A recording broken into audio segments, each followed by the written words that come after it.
아빠? 아빠 맞지? 이 꼼이 이게 뭐야? 왜 이러고 있어 대체 왜? 딸의 절규가 빗소리를 뚫고 골목을 울립니다. 미안하다. 내가 죄가 많아서 내 자식들한테 버림받고 이제야 네가 보이더구나. 지혜야, 네가 이걸 아직도 가지고 있었단 말이냐. 이 못난 애비가 너를 어떻게 내쫓았는데. 딸이 건넨 전세금 봉투 속에서 떨어진 것은 뭉칫돈뿐만이 아니었습니다. 12년 전 아버지가 던진 독설에 상처 입고 집을 나가던 그날 밤 비서를 통해 몰래 넣어주었던 300만 원. 그 돈을 받고 딸이 쓴 낡고 누런 쪽지 한 장이 한 회장의 떨리는 손위로 떨어집니다. 본격적인 사연 시작 전에 여러분과 짧게 인사를 나누고 싶습니다. 댓글로 여러분이 계신 곳과 지금 무엇을 하고 계신지 남겨주세요. 여러분의 구독과 좋아요는 더 좋은 이야기를 들려드리는데 큰 힘이 됩니다. 아직 안 누르셨다면 한 번씩만 꼭 눌러주시고 오늘 준비한 감동적인 사연 시작해보겠습니다. 새벽 6시 한남동 언덕 꼭대기에 자리한 저택의 침실에서 만수는 눈을 떴습니다. 천장에 달린 크리스털 샹들리에가 희미한 아침 햇살을 받아 반짝였지만 그의 표정은 어둡기만 했어요. 침대 옆 테이블 위에는 각종 약통들이 줄지어 놓여 있었습니다. 혈압약, 당뇨약, 심장약, 그리고 이름도 어려운 영양제들까지. 만수는 한숨을 쉬며 물 한 컵에 알록달록한 약들을 한 움큼 털어 넣었어요. 12알이나 되는 약을 삼키는 동안 목구멍이 따끔거렸습니다. 욕실로 걸어가는 발걸음이 무거웠어요. 거울 앞에 선 만수는 자신의 모습을 한참 바라봤습니다. 78살의 나이가 고스란히 드러난 얼굴이었죠. 눈밑은 퀭하게 꺼져 있었고 입가에는 깊은 주름이 파여 있었어요. 한때 사업가로 명성을 날렸던 그 당당한 모습은 온데간데 없었습니다. 이게 나인가? 만수는 중얼거리며 세면대 가장자리를 움켜쥐었어요. 손등에 붉어진 핏줄이 파랗게 튀어나와 있었습니다. 심장이 조금 빨리 뛰기 시작했어요. 요즘 들어 자주 나타나는 증상이었죠. 아침 8시 식탁에 앉은 만수 앞에는 정갈하게 차려진 아침 식사가 놓여 있었습니다. 하지만 그는 젓가락을 들지 않았어요. 입맛이 없었거든요. 대신 검은색 수첩을 펼쳐 들고는 빼곡하게 적힌 숫자들을 들여다봤습니다. 부동산 190억, 주식 70억, 예금 40억, 합계 300억 원. 평생을 일해서 모은 재산이었죠. 하지만 이 숫자들을 볼 때마다 만수의 가슴은 답답해졌어요. 바로 그때였습니다. 현관문이 거칠게 열리는 소리가 들렸어요. 아버지, 장남 진호의 목소리였습니다. 38살의 진호는 넥타이도 제대로 매지 않은 채 헐레벌떡 거실로 들어왔어요. 인사도 없이 곧장 아버지 앞으로 다가왔죠. 아버지, 급한 일이 생겼어요. 5억만 좀 빌려주세요. 만수는 천천히 고개를 들어 아들을 바라봤습니다. 진호의 눈은 초조함으로 가득했어요. 이마에는 식은땀이 맺혀 있었죠. 또 사업 때문이냐? 네, 이번엔 정말 확실한 건데요. 강남에 땅 매입할 기회가 생겼거든요. 근데 계약금을 내일까지 입금해야 한다니까요. 진호는 안절부절 못하며 주머니에서 휴대폰을 꺼냈다 넣었다를 반복했습니다. 만수는 아무 말 없이 아들을 지켜봤어요. 아버지, 제발요. 이번만요. 나중에 꼭 갚을게요. 갚겠다는 말. 지난 2년 동안 진호가 가져간 돈만 해도 15억이 넘었습니다. 하지만 갚았다는 소리는 한 번도 들어본 적이 없었죠. 만수가 입을 열려는 순간 또 다른 목소리가 들려왔어요. 아버지 계세요? 처녀 선영이었습니다. 35살의 선영은 명품 핸드백을 들고 우아하게 걸어 들어왔어요. 하지만 그녀의 시선은 아버지가 아니라 거실 한쪽에 놓인 고려청자를 향하고 있었죠. 저 도자기 진짜 고려시대 거 맞죠? 지난번에 감정 받으신 거요. 선영은 슬쩍 도자기 쪽으로 다가갔습니다. 손가락으로 표면을 쓰다듬으며 가격을 가늠하는 듯한 표정을 지었어요. 아버지, 저희 집 거실에 딱 어울릴 것 같은데 좀 가져가도 될까요? 어차피 여기 너무 많잖아요. 만수의 가슴이 철렁 내려앉았습니다. 자식들이 자신을 찾아오는 이유가 언제나 똑같았어요. 돈 아니면 재산. 그 외에는 아무것도 없었죠. 선영아, 그건. 그리고 아버지, 상속 문제도 슬슬 정리하셔야 하지 않아요? 아버지 연세도 있으시고 건강도 안 좋으시잖아요. 미리미리 준비하는 게 좋을 것 같은데요.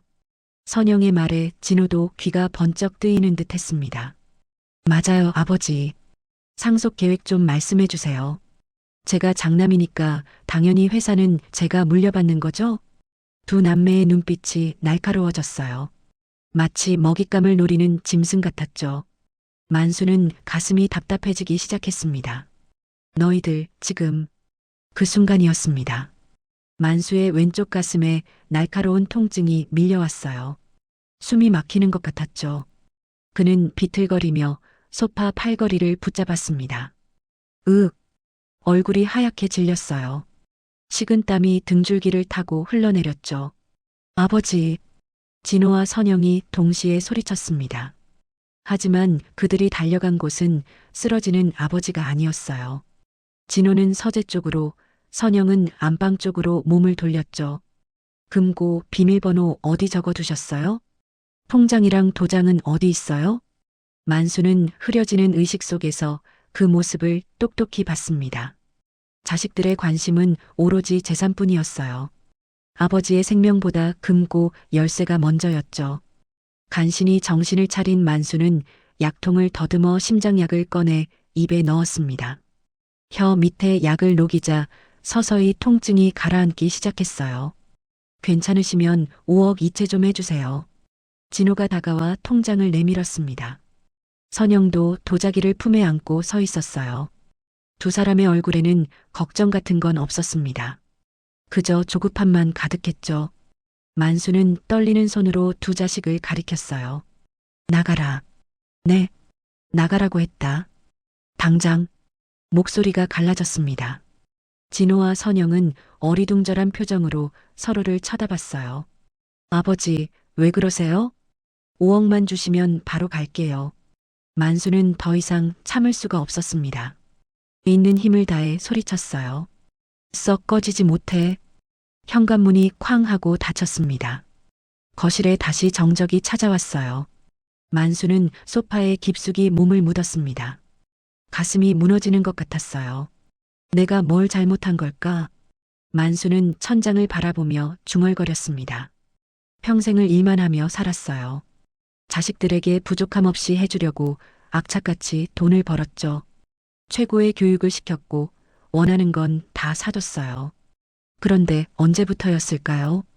자식들이 아버지가 아니라 돈만 보기 시작한 게. 만수는 그 답을 알고 있었습니다. 돈을 너무 쉽게 줬기 때문이었죠. 해가 중천에 떴습니다. 만수는 서재로 들어가 서랍 깊숙한 곳에서 낡은 사진 한 장을 꺼냈어요. 12년 전 사진이었죠. 사진 속에는 환하게 웃고 있는 막내딸 지혜의 모습이 담겨 있었습니다. 지혜야. 만수의 눈가에 눈물이 맺혔습니다. 12년 전 다리가 불편한 남자와 결혼하겠다던 딸을 내쫓았던 그날이 떠올랐어요. 그날의 독한 말들이, 딸의 울먹이던 목소리가 귓가에 생생했죠. 만수는 사진을 가슴에 꼭 안았습니다. 그리고 결심했어요. 이대로는 안 되겠다고. 자식들이 돈 때문에 괴물이 되기 전에 진짜 사랑이 뭔지 가르쳐야 한다고. 그날 밤 만수는 주치의와 변호사를 불렀습니다. 그리고 누구도 상상하지 못할 계획을 꺼내놓았죠. 내가 부도 났다고, 시한부 인생이라고 소문을 퍼뜨려 주시오. 주치의와 변호사는 깜짝 놀란 표정으로 만수를 바라봤어요. 회장님, 정말로 그러시겠습니까? 만수는 단호하게 고개를 끄덕였습니다. 눈빛에는 비장한 결기가 서려 있었죠. 내 자식들이 진짜 괴물인지 아니면 아직 사람의 마음이 남아있는지 확인해야겠소. 그게 내가 아버지로서 할 수 있는 마지막 일이요. 서재의 불빛이 새벽까지 꺼지지 않았습니다. 만수는 밤새 정교한 시나리오를 짰어요. 이제 남은 건 실행뿐이었죠. 300억 자산가가 거지가 되는 연극이 시작되려 하고 있었습니다. 만수는 서재 창가에 서서 밤하늘을 바라봤습니다. 별이 하나도 보이지 않는 캄캄한 하늘이었어요. 마치 자신의 마음 같았죠. 손에는 아까 꺼낸 지혜의 사진이 들려 있었습니다. 사진 속 딸의 환한 미소를 보자 12년 전 그날의 기억이 파도처럼 밀려왔어요. 2014년 3월 15일 토요일 오후 2시였습니다. 그날도 지금처럼 햇살이 좋았죠. 만수는 거실 소파에 앉아 신문을 읽고 있었어요. 현관문이 열리는 소리가 들렸습니다. 막내딸 지혜가 들어왔어요. 당시 26살이었던 지혜는 수줍은 표정으로 누군가의 손을 잡고 있었죠. 아빠, 소개할 사람이 있어요. 지혜의 목소리는 떨리고 있었습니다. 만수는 신문을 내려놓고 고개를 들었어요. 그리고 딸 옆에 서 있는 남자를 봤죠. 키가 작고 마른 체격의 남자였습니다. 28살쯤 돼 보였어요. 깔끔한 셔츠 차림이었지만 만수의 시선은 남자의 다리로 향했죠. 왼쪽 다리를 약간 절뚝이고 있었거든요. 저 안녕하세요. 강민준이라고 합니다. 민준은 정중하게 인사했습니다. 목소리는 차분했지만 손이 미세하게 떨리고 있었어요. 만수는 아무 말 없이 민준을 위아래로 훑어봤습니다. 그의 얼굴이 점점 굳어졌어요. 아빠, 민준 씨는 제가 다니던 도서관에서 만났어요. 착하고 성실한 분이에요. 지혜가 조심스럽게 말을 꺼냈습니다. 뺨이 발갛게 달아올라 있었죠. 저희 결혼하려고요. 그 말이 떨어지자마자 만수의 표정이 일그러졌습니다. 신문을 집어던지며 벌떡 일어섰어요. 뭐라고? 목소리가 거실을 울렸습니다. 지혜가 움찔하며 뒤로 물러섰어요. 아빠, 저희 진심이에요. 민준 씨는 비록 다리가 불편하시지만. 닥쳐. 만수의 고함에 지혜의 말이 끊겼습니다. 민준은 고개를 숙인 채 입술을 깨물고 있었어요. 내가 정신이 나갔구나. 멀쩡한 남자들이 얼마나 많은데 하필 장애인을? 만수의 말에 지혜의 눈가가 붉어졌습니다. 아빠, 그런 식으로 말씀하시면 안 돼요. 민준 씨는 장애인이 아니라 제가 사랑하는 사람이에요. 사랑? 그까짓 게 뭐가 중요해. 내가 그 사람이랑 살면서 평생 고생할 게 뻔한데. 만수는 민준을 손가락으로 가리키며 말을 이었어요. 자네 직업이 뭔가? 도서관 사서입니다. 민준의 대답에 만수는 비웃듯 코웃음을 쳤습니다. 사서? 한 달에 얼마나 버는데? 200만 원? 300만 원? 그 돈으로 내 딸을 먹여 살릴 수 있겠나? 아빠. 지혜가 소리쳤지만 만수는 멈추지 않았어요. 자네 부모는 뭐 하시나? 아버지는 돌아가셨고 어머니는 식당 일을 하십니다. 결국 가난한 집안이란 얘기잖아. 거기다 다리까지 불편하고. 만수는 거실을 성큼성큼 걸어다니며 목소리를 높였습니다. 주먹을 불끈 쥐었다 폈다를 반복했어요. 내가 지혜를 어떻게 키웠는데. 최고의 대학 보내고 유학까지 보냈어. 그런 내 딸이 이런 남자한테 시집을 간다고? 아빠, 그만하세요. 지혜가 아버지 앞을 가로막았습니다. 눈물이 볼을 타고 흘러내렸어요. 민준 씨는 착한 사람이에요. 저를 진심으로 사랑해주고 존중해줘요. 돈이나 집안보다 그게 더 중요하다고요. 그딴 소리 집어치워. 세상은 내가 생각하는 것만큼 만만하지 않아. 만수는 탁자 위에 놓인 꽃병을 집어던졌습니다. 꽃병이 벽에 부딪혀 산산조각 났어요. 물과 꽃잎이 바닥에 흩어졌죠. 민준이 한 걸음 앞으로 나왔습니다. 다리를 절뚝이면서도 당당하게 만수를 마주봤어요. 죄송하지만 회장님, 저는 지혜 씨를 행복하게 해드릴 자신이 있습니다. 뭐? 비록 다리가 불편하고 돈이 많지 않지만 제 전부를 다해 지혜 씨를 지킬 겁니다. 평생 소중히 모실 거예요. 민준의 목소리는 떨렸지만 눈빛만은 흔들리지 않았습니다. 그 모습에 만수는 더욱 화가 치밀었어요. 감히 내 앞에서. 만수는 손을 번쩍 들어 지혜의 뺨을 때렸습니다. 따닥 하는 소리가 거실에 울렸어요. 지혜의 고개가 옆으로 꺾였죠. 아버지. 민준이 황급히 지혜를 감싸 안았습니다. 지혜는 뺨을 감싸 쥔 채 아버지를 멍하니 바라봤어요. 눈에서 눈물이 주르륵 흘러내렸죠. 나가. 당장 이 집에서 나가. 만수의 목소리는 차갑게 식어 있었습니다. 그 남자랑 살고 싶으면 살아. 대신 다시는 내 딸이라고 하지 마. 한 푼도 줄 생각 없어. 아빠, 썩 꺼지지 못해. 지혜는 민준의 손을 꼭 잡았습니다. 그리고 고개를 들어 아버지를 똑바로 쳐다봤어요. 좋아요. 나갈게요. 지혜의 목소리는 떨렸지만 단호했습니다. 아빠가 준 돈보다 이 사람의 진심이 더 귀해요. 저는 민준 씨랑 행복하게 살 거예요. 지혜와 민준은 현관으로 향했습니다. 지혜는 뒤도 돌아보지 않았어요. 현관문이 쾅 하고 닫혔죠.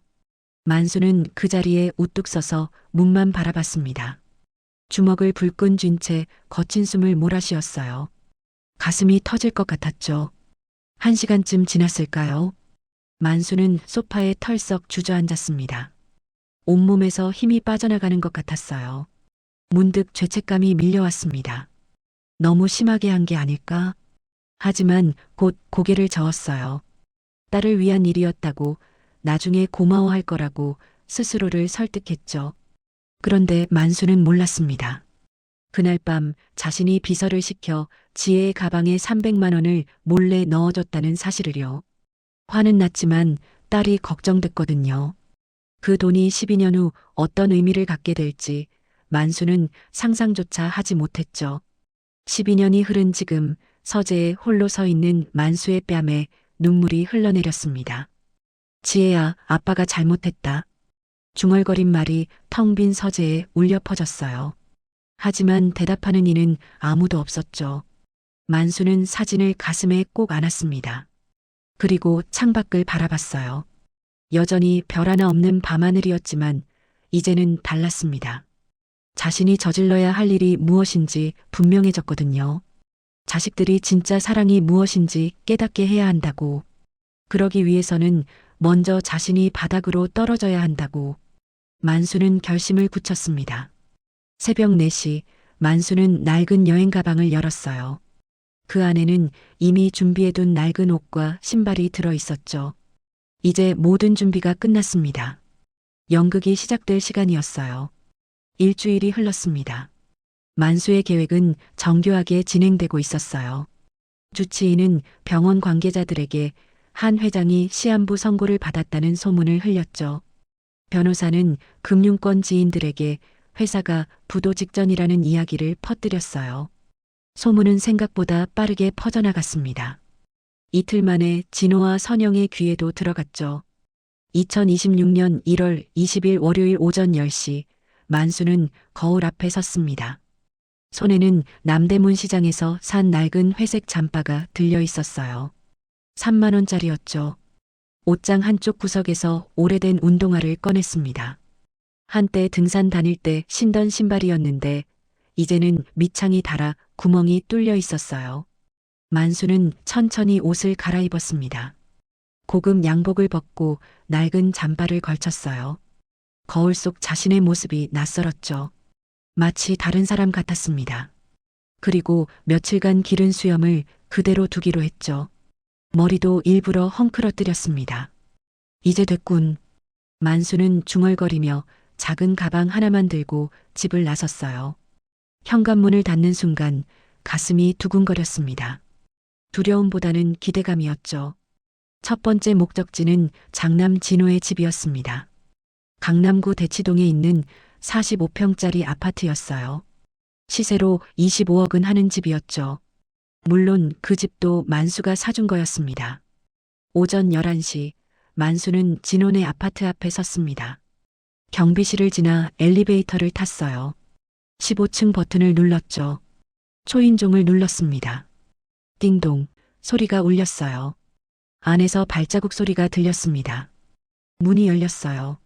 며느리 수진이 나왔죠. 36살의 수진은 고급스러운 실크 블라우스를 입고 있었어요. 누구세요? 수진은 만수를 위아래로 훑어봤습니다. 눈살을 찌푸렸어요. 거지인 줄 알았던 거죠. 수진아, 나야. 만수의 목소리에 수진의 눈이 커졌습니다. 입을 벌린 채 굳어버렸어요. 아, 아버님? 진호 있니? 아빠 좀 보자고 해라. 만수가 안으로 들어가려 하자 수진이 황급히 문을 가로막았습니다. 지금은 안 계세요. 회사 나가셨어요. 그럼 들어가서 기다릴게. 안 돼요. 수진의 목소리가 날카로워졌어요. 만수는 멈칫했죠. 왜 그러니? 아버님, 소문 다 들었어요. 회사 망했다면서요? 빚도 엄청 많다고 하던데. 수진의 눈빛이 차갑게 변했습니다. 더 이상 시아버지를 보는 눈이 아니었어요. 저희 집에 무슨 일 있으면 어떡해요? 이웃들 시선도 있고. 수진아, 나 내 시아버지야. 시아버지고 뭐고 지금 그 꼴로 여기 왜 왔어요? 창피하게. 수진은 문을 쾅 닫아버렸습니다. 만수는 굳은 채로 서 있었어요. 가슴이 내려앉는 것 같았죠. 인터폰 너머로 수진의 목소리가 들려왔습니다. 당장 안 가시면 경찰 부를 거예요. 빨리 가세요. 만수는 주먹을 불끈 쥐었습니다. 손톱이 손바닥을 파고들었어요. 하지만 참았죠. 이건 연극이라고 견뎌야 한다고 스스로에게 되뇌었습니다. 엘리베이터를 타고 내려오는 동안 만수의 다리가 후들거렸어요. 심장이 빠르게 뛰었죠. 1층 로비를 지나가는데 경비원이 다가왔습니다. 어르신, 여기 어디 찾아오셨어요? 아, 아들 집에. 혹시 노숙하시는 분 아니시죠? 여기는 주민 아니면 출입 금지예요. 경비원의 의심스러운 눈빛이 만수를 훑쳤습니다. 만수는 아무 말 없이 고개만 끄덕이고는 밖으로 나왔어요. 오후 2시 만수는 차녀 선영의 집으로 향했습니다. 서초구에 있는 빌라였어요. 이 집도 만수가 전세금 13억을 대준 곳이었죠. 초인종을 눌렀어요. 한참을 기다려도 아무 대답이 없었습니다. 다시 한번 눌렀죠. 누구세요? 인터폰에서 선영의 목소리가 들려왔어요. 선영아, 아빠야. 짧은 침묵이 흘렀습니다. 그리고 한숨 소리가 들렸어요. 아버지, 너 바빠요. 나중에 연락드릴게요. 선영아, 아빠 좀 보자. 할 말이 있어. 바쁘다니까요. 끊을게요. 선영아. 통 소리가 나더니 인터폰이 끊어졌습니다. 만수는 벽에 손을 짚고 서 있었어요. 힘이 쭉 빠져나가는 것 같았죠. 1시간쯤 지났을까요? 선영이 밖으로 나왔습니다. 명품 가방을 들고 하이힐을 신은 모습이었어요. 아버지, 왜 아직도 여기 계세요? 선영의 목소리는 짜증으로 가득했습니다. 선영아, 아빠 좀 도와줘. 지금 정말 힘들어. 만수가 손을 내밀자 선영이 휙 몸을 돌렸어요. 아버지, 우리 인연 끊은 지 오래예요. 제 인생도 바쁘거든요. 그래도 난 내 아버지야. 아버지는 돈 많을 때만 아버지였어요. 지금은 그냥 남이에요. 선영은 가방에서 지갑을 꺼냈습니다. 10,000원짜리 5장을 꺼내 바닥에 던졌어요. 지폐가 바람에 펄럭이며 만수의 발밑에 떨어졌죠. 이거나 가지세요. 더는 연락하지 마시고요. 선영은 하이힐 소리를 내며 걸어갔습니다. 뒤도 돌아보지 않았어요. 만수는 무릎이 꺾이는 것 같았습니다. 바닥에 떨어진 돈을 내려다봤어요. 눈물이 차올랐지만 참았죠. 떨리는 손으로 돈을 주었습니다. 저녁 7시 비가 내리기 시작했습니다. 가랑비가 아니라 붉은 빗줄기였어요. 만수는 우산도 없이 거리를 걸었죠. 낡은 잠바는 금세 젖어버렸습니다. 신발 속으로 빗물이 스며들어 발이 차가웠어요. 온몸이 떨렸죠. 편의점 파라솔 밑으로 들어갔습니다. 몸을 웅크리고 앉았어요. 사람들이 우산을 쓰고 지나갔지만 아무도 만수를 쳐다보지 않았습니다. 주머니에서 선영이 준 5만 원을 꺼냈어요. 젖어서 구겨진 돈이었죠. 만수는 편의점으로 들어갔습니다. 컵라면 주세요. 떨리는 목소리로 말했어요. 점원이 2,500원을 받고 라면을 건넸습니다. 파라솔 밑에서 뜨거운 물을 부었어요. 3분을 기다렸죠. 김이 모락모락 올라왔습니다. 첫 입을 떴어요. 뜨거운 국물이 목구멍을 타고 내려갔죠. 그 순간 참았던 눈물이 터져 나왔습니다. 300억 원을 가진 회장이 2,500원짜리 컵라면을 먹으며 오는 모습을 본 사람은 아무도 없었어요. 빗소리만이 만수의 흐느낌을 감싸줬습니다. 이게 내 자식들이 날 대하는 방식이구나. 만수는 중얼거렸어요. 가슴이 찢어지는 것 같았지만 동시에 확신도 들었습니다. 이 연극을 계속해야 한다고. 자식들에게 진짜 교훈을 줘야 한다고. 비는 밤새 내렸습니다. 만수는 파라솔 밑에서 밤을 지새웠어요. 차가운 바닥에 앉아 무릎을 끌어안고 있었죠. 새벽 5시 비가 그쳤습니다. 만수는 몸을 일으켰어요. 온몸이 쑤셨지만 가야 할 곳이 있었습니다. 강원도 춘천, 막내딸 지혜가 있는 곳이었죠. 새벽 6시 만수는 춘천행 고속버스에 올랐습니다. 버스 요금은 13,000원이었어요. 선영이 준 5만 원 중에서 라면값을 빼고 남은 돈으로 간신히 살 수 있었죠. 버스 맨 뒷자리에 앉았습니다. 젖은 옷에서 퀴퀴한 냄새가 났어요. 옆 좌석 승객이 코를 찡그리며 자리를 옮겼죠. 만수는 창밖만 바라봤습니다. 2시간 30분이 걸렸어요. 춘천에 도착하니 아침 9시였죠. 비는 이곳에서도 내리고 있었습니다. 터미널에서 나와 택시를 탈 돈도 없었어요. 만수는 걸어서 지혜의 가게를 찾아가기로 했습니다. 터미널 안내소 직원에게 물어본 주소는 춘천시 후평동이었죠. 걸어서 40분 거리였어요. 낡은 운동화 밑창의 구멍으로 빗물이 계속 스며들었습니다. 양말이 푹 젖어 발가락이 시렸어요. 후평동 골목길로 접어들었습니다. 낡은 건물들 사이로 좁은 길이 이어졌어요. 만수는 한 걸음 한 걸음 무겁게 걸었죠. 그리고 마침내 봤습니다. 작은 간판 하나가 눈에 들어왔어요. 지혜네 분식. 페인트가 벗겨진 낡은 간판이었습니다. 가게 크기는 10평도 안 돼 보였어요. 유리창 너머로 안이 보였죠. 테이블 4개가 다였습니다. 만수는 가게 앞에 멈춰 섰어요. 다리가 떨렸죠. 심장이 쿵쿵거렸습니다. 유리창 안쪽에서 누군가 움직이는 게 보였어요. 앞치마를 두른 여자였죠. 38살의 지혜였습니다. 지혜는 테이블을 닦고 있었어요. 머리를 뒤로 묶고 소박한 티셔츠에 청바지 차림이었죠. 얼굴은 수척했지만 표정만은 평온해 보였습니다. 만수가 문 앞으로 다가서는 순간 지혜가 고개를 들었어요. 두 사람의 눈이 마주쳤습니다. 지혜의 눈이 커졌어요. 손에 들고 있던 행주가 바닥에 떨어졌죠. 아, 아빠. 문이 와르르 열렸습니다. 지혜가 뛰쳐나왔어요. 빗속으로 그대로 달려나왔죠. 아빠, 아빠. 지혜는 만수를 와락 껴안았습니다. 온몸이 떨리고 있었어요. 목소리도 떨렸죠. 아빠, 왜 이제 왔어? 왜 이제야? 만수는 말문이 막혔습니다. 목이 메어 아무 말도 나오지 않았어요. 딸의 따뜻한 품이 느껴졌죠. 아빠, 이게 무슨 꼴이야? 옷도 다 젖고. 지혜는 울면서 아버지의 젖은 잠바를 만졌습니다. 그리고 신발을 내려다봤어요. 구멍 뚫린 운동화에서 물이 뚝뚝 떨어지고 있었죠. 일단 안으로 들어가요. 감기 걸리겠어요.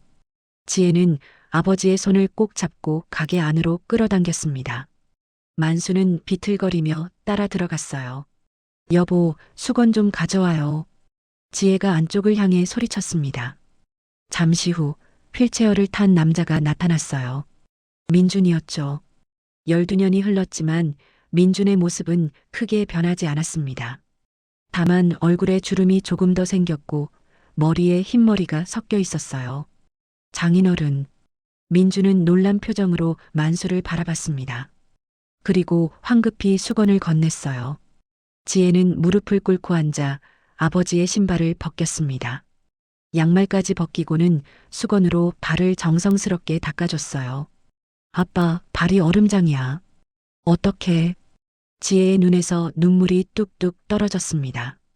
아버지의 발등에 눈물이 떨어졌어요. 괜찮아, 지혜야. 아빠 괜찮아. 만수는 떨리는 목소리로 말했습니다. 하지만 눈물이 멈추지 않았어요. 괜찮긴요. 이게 무슨 일이에요? 왜 이런 꼴로? 지혜는 아버지의 머리를 다른 수건으로 감싸며 물기를 닦아줬어요.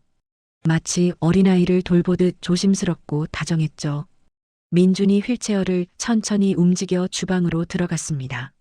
서랍을 열고 뭔가를 꺼내는 소리가 들렸어요. 장인어른, 이거 입으세요.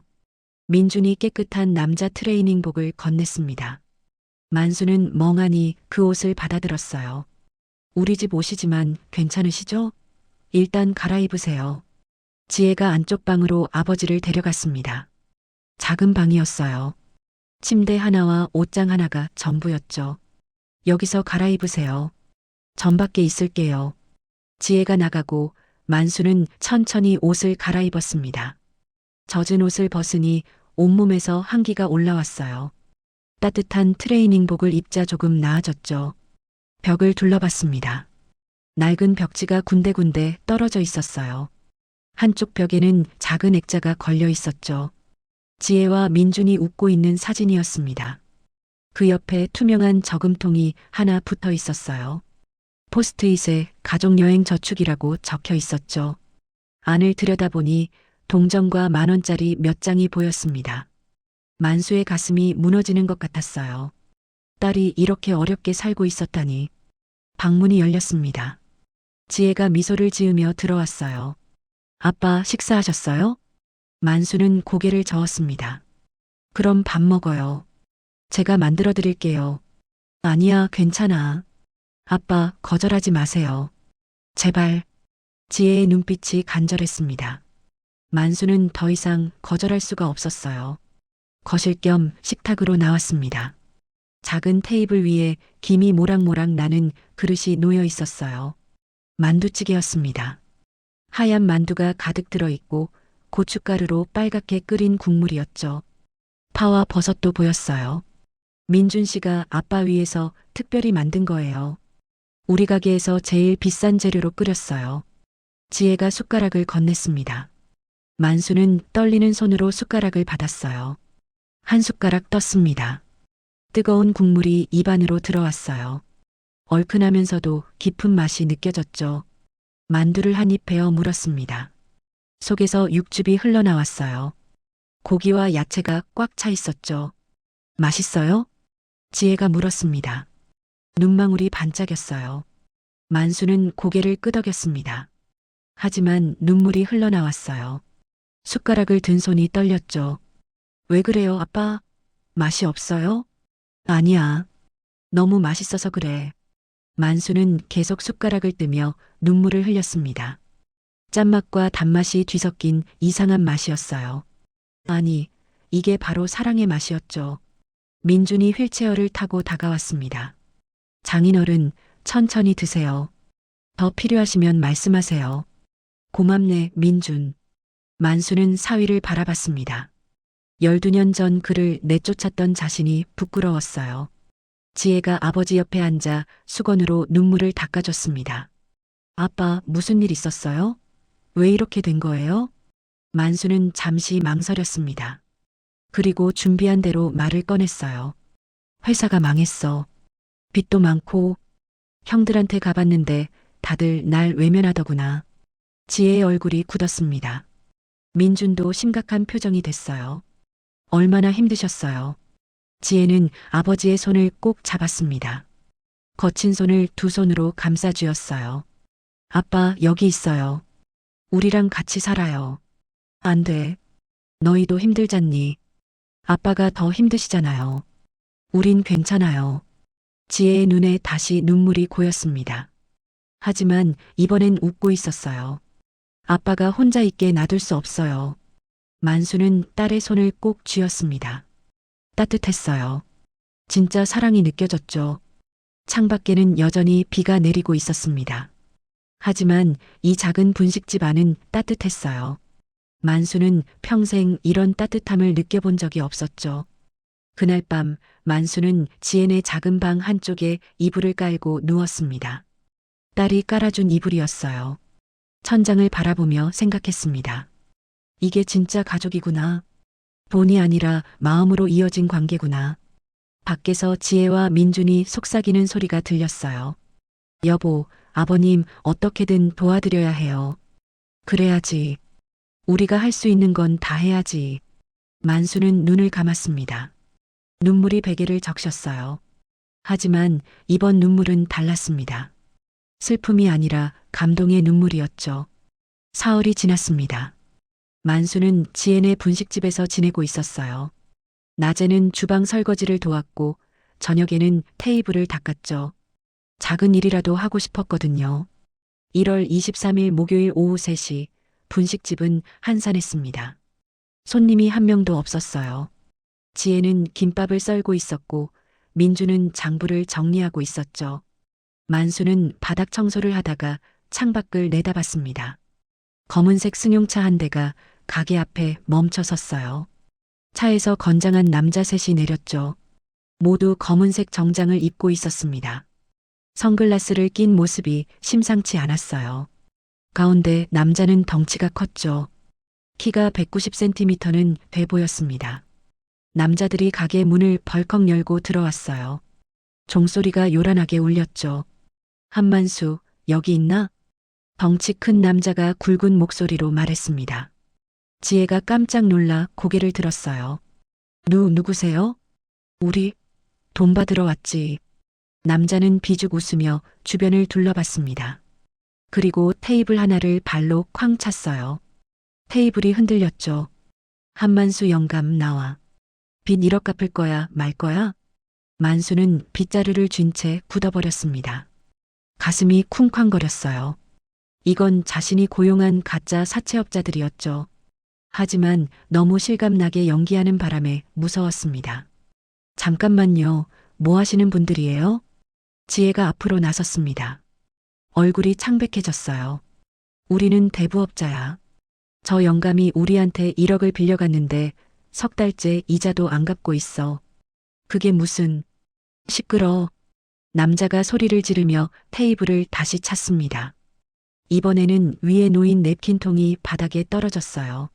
민준이 휠체어를 타고 앞으로 나왔습니다. 여기서 이러지 마시고 얘기는 밖에서 합시다. 닥쳐, 안진뱅이 주제에. 남자의 말에 민준의 얼굴이 굳었습니다. 주먹을 불끈 쥐었어요. 만수가 앞으로 나섰습니다. 다리가 후들거렸지만 참았죠. 내가 한만수요. 나한테만 얘기하시오. 오, 드디어 나왔네. 영감, 돈 있어? 지금은 없소. 조금만 시간을 주시오. 시간? 벌써 석 달이나 기다렸어. 더 이상은 못 기다려. 남자가 손짓을 하자 다른 2명이 가게 안으로 들어왔습니다. 한 명은 의자를 집어던졌어요. 의자가 벽에 부딪혀 다리가 부러졌죠. 그만해요.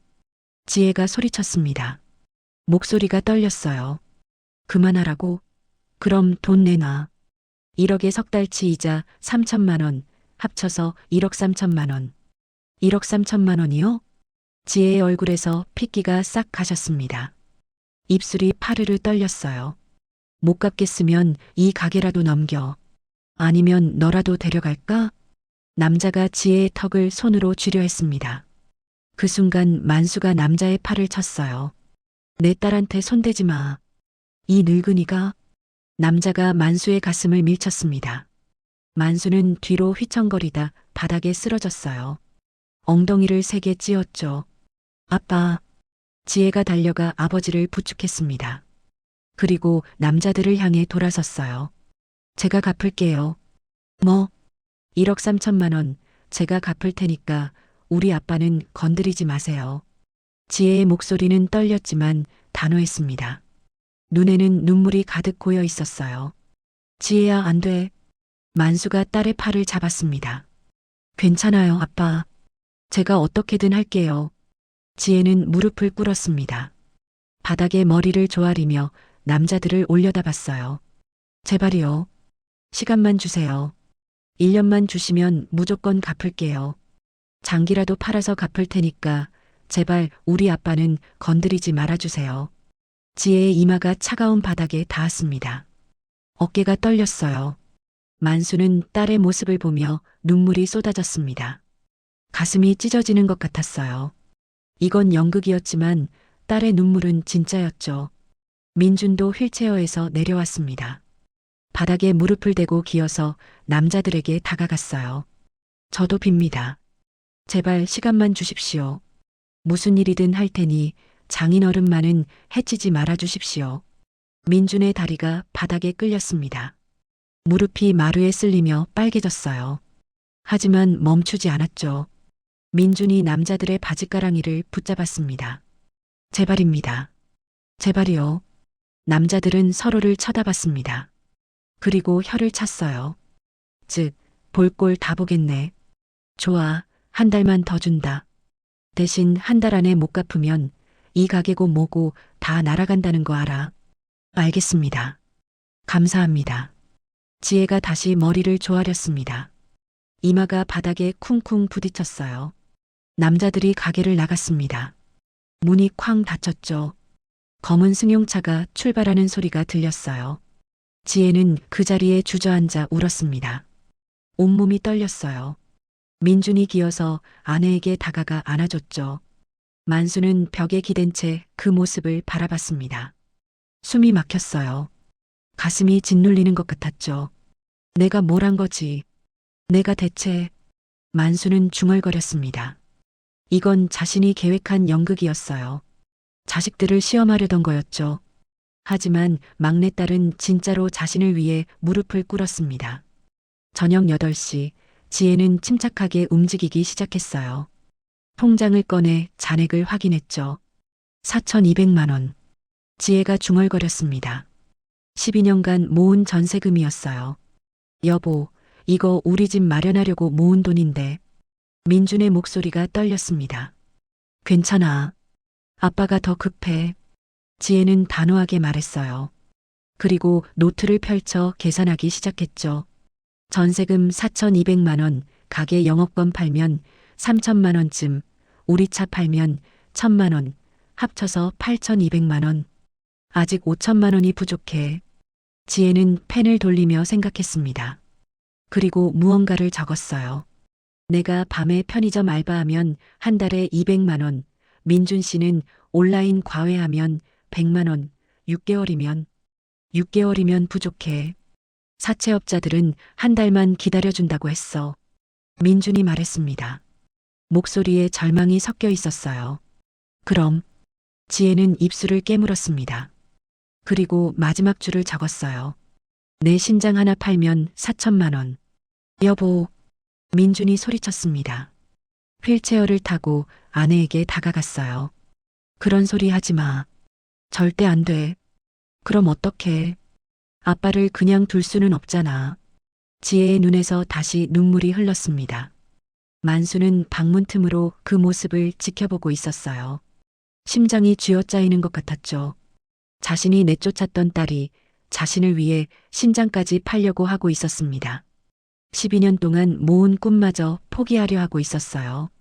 만수는 벽에 등을 기대고 천천히 주저앉았습니다. 무릎을 끌어안고 고개를 숙였어요. 지혜야, 미안하다. 정말 미안하다. 작은 목소리로 중얼거렸습니다. 하지만 지혜는 들을 수 없었죠. 밤 11시 분식집 불이 꺼졌습니다. 지혜는 아버지가 주무시는 방문 앞에 조용히 섰어요. 한참을 망설이다가 돌아섰죠. 만수는 이불을 뒤집어 쓴 채 눈물을 흘리고 있었습니다. 베개가 젖었어요. 하지만 소리는 내지 않았죠. 이 연극을 끝내야 할 때가 온 것 같았습니다. 더 이상 딸에게 상처를 줄 수는 없었어요. 내일 당장 진실을 밝혀야겠다고 결심했죠. 하지만 만수는 몰랐습니다. 진실을 밝히기 전에 더 큰 사건이 기다리고 있다는 것을요. 다음 날 아침 1월 24일 금요일 6시였습니다. 만수는 눈을 떴어요. 어젯밤 거의 잠을 못 잤죠. 눈밑이 퀭했습니다. 거실에서 소리가 들렸어요. 지혜가 아침 준비를 하고 있었죠. 프라이팬에서 지글거리는 소리와 함께 고소한 냄새가 났습니다. 만수는 이불을 개고 방에서 나왔어요. 지혜는 계란 프라이를 뒤집고 있었죠. 아빠, 일어나셨어요? 세수하고 오세요. 지혜가 환하게 웃었습니다. 하지만 눈가가 부어 있었어요. 밤새 울었다는 증거였죠. 만수는 세면대로 갔습니다. 거울을 보니 자신의 얼굴도 엉망이었어요. 눈이 충혈돼 있었고 수염이 덥수룩했죠. 찬물로 얼굴을 씻었습니다. 차가운 물이 뺨을 타고 흘러내렸어요. 정신이 조금 들었죠. 오늘 이 연극을 끝내자. 만수는 거울 속 자신에게 다짐했습니다. 식탁에 앉았어요. 계란 프라이와 김치, 그리고 밥이 놓여 있었죠. 소박하지만 정성스러운 아침이었습니다. 아빠, 많이 드세요. 지혜가 반찬을 아버지 앞으로 밀어줬어요. 손이 미세하게 떨리고 있었죠. 지혜야, 나. 만수가 말을 꺼내려는 순간 지혜가 먼저 말했습니다. 아빠, 제가 오늘 은행 가볼게요. 대출 상담 좀 받아보려고요. 지혜야, 그러지 마. 괜찮아요. 제가 알아서 할게요. 아빠는 걱정 마세요. 지혜의 미소는 억지스러웠습니다. 눈가에 어두운 그림자가 드리워져 있었어요. 민준이 휠체어를 타고 나왔습니다. 장인어른, 저도 알아본 데가 있어요. 온라인 과외 플랫폼에서 강사 모집한대요. 지원해 볼게요. 민준, 자네까지. 만수는 말을 잇지 못했습니다. 목이 메었어요. 아침을 먹는 동안 세 사람은 거의 말이 없었습니다. 숟가락 부딪히는 소리만 작게 들렸어요. 식사를 마치고 지혜가 설거지를 시작했습니다. 만수는 몰래 방으로 들어가 휴대폰을 꺼냈어요. 비서실장에게 전화를 걸었죠. 여보세요, 회장님. 김 실장, 지금 당장 춘천으로 와주게. 주소는? 만수는 작은 목소리로 주소를 알려줬습니다. 그리고 전화를 끊었어요. 오전 9시 지혜는 외출 준비를 했습니다. 깨끗한 블라우스를 입고 가방을 챙겼어요. 아빠, 저 은행 다녀올게요. 점심때쯤 돌아올 거예요. 지혜야, 잠깐만. 만수가 딸을 불러 세웠습니다. 이제 그만 가게를 정리하자. 아빠는 다른 데 가서. 무슨 소리예요? 아빠 어디 가면 안 돼요. 여기 우리랑 계셔야죠. 지혜의 목소리가 단호했습니다. 하지만 너희가 너무 힘들잖니. 아빠가 더 힘드셨잖아요. 우린 괜찮아요. 지혜가 아버지의 손을 꼭 잡았습니다. 눈물이 차오르는 걸 참고 있었어요. 아빠, 12년 전 기억나세요? 제가 집 나갈 때요. 만수는 고개를 끄덕였습니다. 가슴이 아팠어요. 그때 아빠가 화내고 저한테 나가라고 했잖아요. 근데 그날 밤 제 가방에 돈이 들어 있었어요. 만수의 눈이 커졌습니다. 300만 원이었어요. 처음엔 누가 넣었는지 몰랐죠. 근데 나중에 알았어요. 아빠가 비서 아저씨 시켜서 넣어준 거라는 걸. 지혜의 눈에서 눈물이 흘러내렸습니다. 그 돈으로 민준 씨 수술했어요. 다리 수술이요. 비싸서 포기하려고 했는데 그 돈 덕분에 할 수 있었어요. 만수는 숨이 막혔습니다. 자신이 몰래 준 돈이 그렇게 쓰였다니. 민준 씨 지금 걸을 수 있는 건 아빠 덕분이에요. 완전히 나은 건 아니지만 그래도 많이 좋아졌어요. 지혜는 가방을 열었습니다. 그리고 두툼한 노란 봉투를 꺼냈어요. 이거요, 우리가 12년 동안 모은 돈이에요. 전세금이요. 봉투를 아버지 손에 쥐어줬습니다. 묵직했어요. 4,200만 원이에요. 1억 3천만 원엔 많이 모자라지만 우선 이걸로 급한 불부터 꺼요. 나머지는 제가 어떻게든 마련할게요. 지혜야, 이건 너희 집 마련하려고 모은 돈이잖니. 괜찮아요. 집은 나중에 또 모으면 돼요. 아빠가 더 중요해요. 지혜가 환하게 웃었습니다. 하지만 그 웃음 뒤에는 깊은 슬픔이 숨어 있었어요. 제가 은행 다녀올게요. 대출 상담받고 아르바이트도 알아볼게요. 지혜가 현관문을 열고 나가려는 순간 만수가 봉투를 열었습니다. 안에는 돈다발과 함께 작은 쪽지가 하나 들어 있었어요. 누렇게 바랜 종이였습니다. 12년 전 종이었죠. 만수는 떨리는 손으로 쪽지를 펼쳤어요. 아빠, 그날 몰래 넣어준 300만 원 정말 고마워요. 아빠가 화내면서도 저를 걱정해 주신 거 알아요. 그 돈으로 민준 씨 수술 잘했어요. 언젠가 이 은혜 꼭 갚을게요. 사랑해요. 지혜 올림. 쪽지를 읽는 만수의 손이 심하게 떨렸습니다. 눈물이 종이 위로 떨어져 글씨가 번졌어요. 지혜야. 만수는 중얼거렸습니다. 딸은 12년 동안 자신을 원망하지 않았어요. 오히려 은인으로 여기며 살아왔던 거죠. 가슴이 무너졌습니다. 숨을 쉴 수가 없었어요. 이 착한 딸에게 자신은 무슨 짓을 한 걸까요? 만수는 봉투를 꼭 안고 바닥에 주저앉았습니다. 온몸이 떨렸어요. 미안하다, 지혜야. 아빠가 정말 미안하다. 목소리가 갈라졌습니다. 울음이 터져 나왔어요. 민준이 휠체어를 타고 다가왔습니다. 장인어른 괜찮으세요? 민준, 내가 지혜한테 무슨 짓을 한 거지? 만수는 쪽지를 민준에게 보여줬습니다. 민준이 쪽지를 읽더니 조용히 고개를 끄덕였어요. 지혜는 평생 그 쪽지를 간직하고 있었어요. 가끔 꺼내보면서 힘을 얻었죠. 하지만 난 딸을 내쫓았어. 장애인이라고 자네를 무시했고, 알고 있어요. 하지만 지혜는 아버님을 원망한 적이 없어요.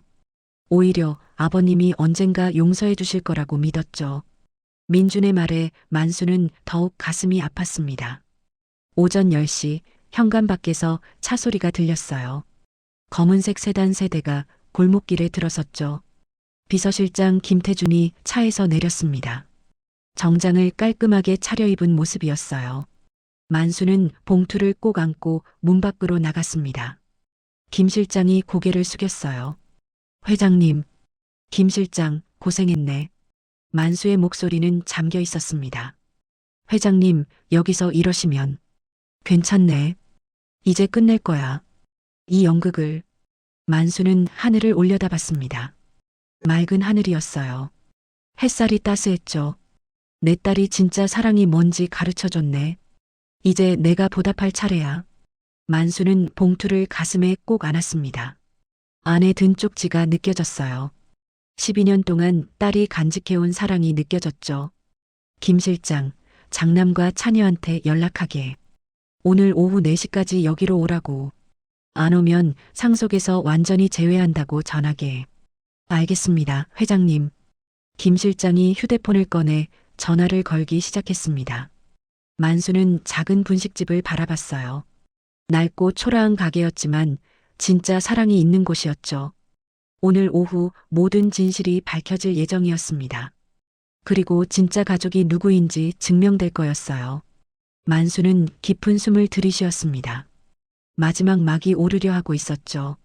진호와 선영은 입을 벌린 채 굳어버렸습니다. 눈앞의 상황을 믿을 수 없었어요. 아, 아버지, 이게 무슨... 진호가 더듬거리며 말했습니다. 손에 들고 있던 서류가 바닥에 떨어졌어요. 만수는 천천히 일어섰습니다. 정장 안쪽 주머니에서 손수건을 꺼내 눈가를 닦았어요. 그리고 차갑게 식은 눈빛으로 두 자식을 바라봤죠. 놀랐나? 아버지가 거지가 아니라서. 만수의 목소리에는 분노가 섞여 있었습니다. 비서실장이 앞으로 나섰어요. 손에는 태블릿이 들려 있었죠. 회장님, 이분들이 지난 일주일간 했던 일들을 정리했습니다. 태블릿 화면을 켰습니다. 영상이 재생됐어요. 진호가 은행에서 아버지 계좌를 조회하려는 모습이었죠. 은행원이 거절하자 소리를 지르는 장면도 있었습니다. 다음 영상은 선영이었어요. 법무사 사무실에서 상속 절차를 문의하는 모습이었죠. 이게 뭔데요? 선영의 목소리가 떨렸습니다. 너희가 한 일이지. 아버지가 부도 났다는 소문 들은 지 이틀 만에 상속 준비를 시작했더구나. 만수의 말에 진호의 얼굴이 하얗게 변했어요. 아버지, 그게 아니라. 그게 아니긴 뭐가 아니야. 병원에 쓰러진 나한테 금고 비밀번호부터 물어본 게 너였어. 약통보다 통장부터 찾은 게 너였고. 만수는 진호를 똑바로 바라봤습니다. 진호는 고개를 숙였어요. 그리고 넌. 만수가 선영을 가리켰습니다. 5만 원을 바닥에 던지더구나. 내 아버지한테. 마치 개 밥그릇 던지듯이. 선영의 입술이 파르르 떨렸습니다. 변명할 말을 찾지 못했어요. 비서실장이 다른 서류를 꺼냈습니다. 회장님, 이건 두 분이 지난 3년간 회사 자금을 빼돌린 내역입니다. 뭐? 만수의 눈이 커졌습니다. 한진호 전무는 총 12억 원을, 한선영 이사는 8억 원을 개인 계좌로 빼돌렸습니다. 가짜 거래처를 만들어 허위 청구한 방식입니다. 서류가 만수에게 전달됐어요. 만수는 서류를 훑어봤죠. 손이 부들부들 떨렸습니다. 이게 사실이냐? 만수의 목소리가 낮게 깔렸습니다. 분노로 얼굴이 붉어졌어요. 아버지, 그건 오해예요. 회사 운영하다 보면. 닥쳐. 만수의 고함에 진호가 움찔했습니다. 회사 돈을 개인 주머니에 넣는 게 회사 운영이냐? 이게 횡령이 아니고 뭐냐? 만수는 서류를 던졌습니다. 종이들이 공중에서 흩어져 바닥에 떨어졌어요. 아버지한테 돈 달라고 할 때마다 사업 자금이라고 했지. 알고 보니 다 도둑질한 돈으로 채우려고 한 거였구나. 만수의 목소리가 갈라졌습니다. 배신감에 가슴이 무너지는 것 같았어요. 지혜는 한쪽 구석에서 이 모든 상황을 지켜보고 있었습니다. 민준이 휠체어에 앉아 지혜의 손을 잡아줬어요. 오빠들이 저런 짓을. 지혜가 작게 중얼거렸습니다. 믿기지 않았어요. 만수는 진호에게 다가갔습니다. 진호의 넥타이를 움켜잡았어요. 내가 나한테 받은 게 뭐가 있니? 최고의 교육, 최고의 직장, 최고의 집. 뭐 하나 부족한 게 있었니? 아버지. 그런데 왜 이렇게 됐어? 왜 괴물이 된 거야? 만수의 눈에서 눈물이 흘렀습니다. 진호는 아무 대답도 못했어요. 만수가 진호를 밀쳤습니다. 진호가 뒤로 비틀거렸어요. 오늘부로 너는 회사에서 해고야. 모든 직위를 박탈한다. 아버지, 그럴 순 없어요. 없긴 뭐가 없어. 내 회사야. 내 맘대로 할 수 있어. 만수는 선영도 바라봤습니다. 너도 마찬가지야. 당장 사표 써. 아버지, 우리가 잘못했어요. 다시는 안 그럴게요. 선영이 무릎을 꿇었습니다. 두 손을 모으며 애원했어요. 제발이요. 한 번만 용서해 주세요. 한 번? 너희는 몇 번이나 기회를 받았니? 만수의 목소리는 차갑게 식어 있었습니다. 매번 돈 달라고 할 때마다 마지막이라고 했지. 그런데 또 왔어. 또 손 벌렸어. 그게 몇 번인지 세어봤니? 선영은 고개를 숙인 채 울기만 했습니다. 만수는 비서실장에게 고개를 끄덕였어요. 횡령한 돈 전액 회수 절차 밟으세요. 형사 고소도 준비하고요. 예, 회장님. 진호가 벌떡 일어섰습니다. 아버지, 형사 고소요? 저희 감옥 보내시려고요? 당연하지. 도둑은 감옥에 가야 하는 거 아니냐? 우리 친자식인데 그럴 수 있어요? 진호의 외침에 만수는 비웃듯이 코웃음을 쳤습니다. 친자식? 너희가 날 아버지로 대접했니? 돈 찾으러 왔을 때 인사라도 했니? 아버지 안부라도 물었니? 만수는 손가락으로 진호를 가리켰어요. 너희는 자식이 아니야. 빚쟁이보다 못한 짐승들이지. 그 말에 진호의 얼굴이 일그러졌습니다. 분노로 이를 갈았어요. 알았어요. 그럼 법적으로 싸워보죠. 전 장남이에요. 당연히 상속받을 권리가 있어요. 상속? 너한테 줄 건 없어. 만수는 다른 서류 봉투를 꺼냈습니다. 비서실장이 미리 준비해 온 거였죠. 이건 유언장이야. 공증까지 받았어. 봉투를 열어 내용을 읽었습니다. 내 모든 재산은 막내딸 한지혜에게 상속한다. 장남 한진호와 차녀 한선영은 상속에서 제외한다. 진호와 선영의 얼굴이 새하얗게 변했어요. 그게 무슨... 법적으로 완벽해. 변호사 3명이 검토했거든. 너희가 뭘 해도 소용없어. 만수는 유언장을 다시 봉투에 넣었습니다. 선영이 지혜를 노려봤어요. 눈빛에 증오가 가득했죠. 쟤 때문이구나.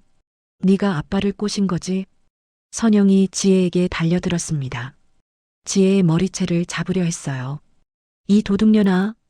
그 순간 만수가 선영의 팔을 낚아챘습니다. 힘껏 뿌리쳤어요. 선영이 바닥에 쓰러졌죠. 내 딸한테 손대지 마. 만수의 목소리가 분식집을 울렸습니다. 선영은 엉덩이를 찍고 앉아서 아버지를 올려다봤어요. 공포가 얼굴에 번졌죠. 지혜는 아무것도 안 했어. 그냥 날 받아준 것뿐이야. 너희처럼 돈부터 세지 않았어. 진심으로 날 걱정해줬지. 만수는 지혜를 돌아봤습니다. 지혜는 눈물을 흘리며 서 있었어요. 지혜야, 아빠가 늦었지만 이제라도 바로잡을게. 너한테 받은 사랑 평생 갚을게. 만수가 지혜에게 다가가 손을 잡았습니다. 지혜는 아버지의 손을 꼭 쥐었어요. 진호가 이를 악물었습니다. 좋아요. 알았어요. 법정에서 봐요. 진호는 선영을 일으켜 세웠어요. 둘은 비틀거리며 밖으로 나갔죠. 문이 닫혔습니다. 분식집의 고요함이 찾아왔어요. 만수는 그 자리에 주저앉았습니다. 온몸에서 힘이 빠져나갔죠. 지혜와 민준이 양쪽에서 만수를 부축했어요. 아빠, 괜찮으세요? 미안하다, 지혜야. 내 오빠들을 저렇게 키운 게 아빠 잘못이야. 만수는 딸의 어깨에 얼굴을 묻었습니다. 그리고 소리내어 울었어요. 비서실장과 직원들은 조용히 밖으로 나갔습니다. 가족만의 시간을 주기 위해서였죠. 창밖으로 해가 지고 있었습니다. 긴 하루가 저물어가고 있었어요. 하지만 만수에게는 새로운 시작이기도 했죠. 돈이 아니라 진심으로 이어진 가족. 그것이 진짜 부자라는 걸 깨달은 하루였습니다. 6개월이 흘렀습니다. 2026년 7월 15일 춘천의 여름은 무척 화창했어요. 후평동 골목길에는 더 이상 낡은 분식집이 없었습니다. 그 자리에 깔끔한 3층 건물이 들어서 있었어요. 현대식 유리창과 밝은 외벽이 햇살을 받아 반짝였죠. 건물 입구에 걸린 간판에는 이렇게 적혀 있었습니다. 지혜로운 나눔 식당. 입구 옆 작은 안내판에는 이런 문구가 새겨져 있었어요. 이 식당은 65살 이상 어르신들께 무료로 식사를 제공합니다. 한만수 복지재단 운영. 오전 11시 식당 문이 열렸습니다. 어르신들이 하나둘씩 들어오기 시작했어요. 모두 환한 미소를 띠고 있었죠. 어서 오세요. 입구에서 지혜가 인사했습니다. 깔끔한 앞치마를 두르고 있었어요. 얼굴에는 평화로운 미소가 가득했죠. 지혜 씨, 오늘 메뉴는 뭐예요? 한 할머니가 물었습니다. 오늘은 삼계탕이에요. 보약 드시는 셈 치세요. 지혜의 대답에 할머니가 활짝 웃었어요. 식당 안은 넓었습니다. 테이블이 20개나 있었어요. 벽에는 따뜻한 색감의 그림들이 걸려 있었죠. 주방에서는 민준이 휠체어를 타고 움직이며 요리를 지휘하고 있었습니다. 보조 요리사 3명이 민준의 지시를 받으며 분주히 움직였어요. 국물간 맞는지 확인해 주세요. 민준의 목소리가 주방에 울렸습니다. 예전보다 훨씬 자신감 넘치는 모습이었어요. 식당 2층은 복지재단 사무실이었습니다. 재단 직원 5명이 컴퓨터 앞에 앉아 일하고 있었어요. 어려운 이웃을 찾아 도움을 주는 일이었죠. 3층은 만수의 공간이었습니다. 작은 원룸 형태로 꾸며져 있었어요. 침대와 책상, 그리고 작은 소파가 전부였죠. 하지만 만수에게는 한남동 저택보다 이곳이 더 편했습니다. 만수는 창가에 앉아 아래를 내려다봤어요. 어르신들이 맛있게 식사하는 모습이 보였죠. 가슴이 따뜻해졌습니다. 노크 소리가 들렸어요. 아버지, 들어가도 돼요? 지혜의 목소리였습니다. 그래, 들어와. 문이 열리고 지혜가 쟁반을 들고 들어왔어요. 쟁반 위에는 삼계탕 한 그릇이 놓여 있었죠. 아버지, 식사하세요. 민준 씨가 특별히 정성껏 끓였어요. 고맙구나. 만수는 상을 받으며 미소 지었습니다. 지혜가 옆에 앉았어요. 아버지, 요즘 몸은 좀 어때요? 좋아. 전보다 훨씬 좋아. 만수는 정말 건강해 보였습니다. 얼굴에 생기가 돌았고 눈빛도 맑았어요. 예전에 먹던 약들도 반으로 줄었죠. 그나저나 진호랑 선영은 어떻게 됐니? 지혜가 조심스럽게 물었습니다. 만수는 잠시 침묵했어요. 창밖을 바라봤죠. 진호는 지금 작은 회사 직원으로 일하고 있어. 횡령한 돈 다 갚느라 집도 팔았다더구나. 그래요? 선영이도 비슷해. 남편이랑 이혼하고 원룸에서 혼자 산다던데. 편의점에서 야간 알바한다더라. 만수의 목소리는 담담했습니다. 하지만 눈가에는 슬픔이 어려 있었어요. 아버지 마음이 불편하시죠? 그야 그렇지. 아무리 그래도 내 자식인데. 만수는 숟가락을 들었다 내려놓았습니다. 하지만 이게 맞는 일이야. 쉽게 번 돈으로는 절대 배울 수 없는 걸 배우고 있을 거야. 지혜는 아버지의 손을 가만히 잡아주었습니다. 언젠가는 오빠들도 깨달을 거예요. 돈보다 중요한 게 있다는 걸요. 그래, 그랬으면 좋겠구나. 두 사람은 잠시 조용히 앉아 있었어요. 창밖에서 매미 소리가 들려왔죠. 참 아버지. 다음 주에 새로 개소하는 노인정에 가보시는 게 어때요? 이사장님이시니까 한 번쯤은 가셔야죠. 노인정? 어디에? 강원도 산골 마을이에요.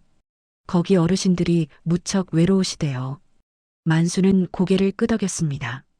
그래야겠구나. 같이 갈래? 당연하죠.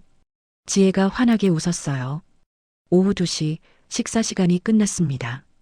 어르신들이 하나둘씩 나가며 인사했어요. 잘 먹었어요. 내일 또 올게요. 감사합니다. 건강하세요. 지혜가 허리를 굽혀 인사했습니다. 마지막 손님이 나가고 지혜는 테이블을 닦기 시작했어요. 만수도 내려와 함께 도왔죠. 아버지, 괜찮아요.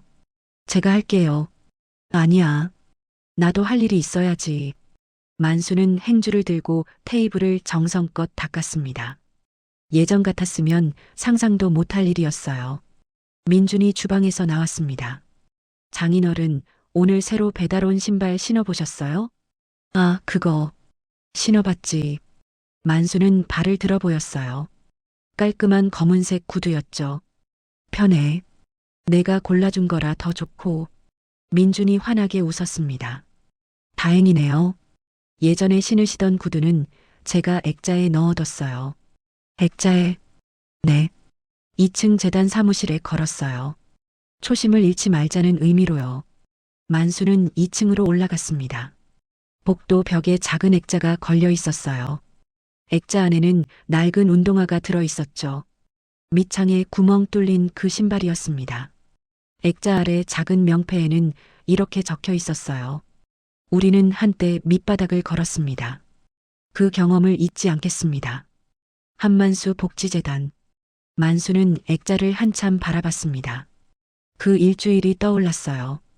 비를 맞으며 걸었던 길, 차가운 문전박대, 편의점 컵라면.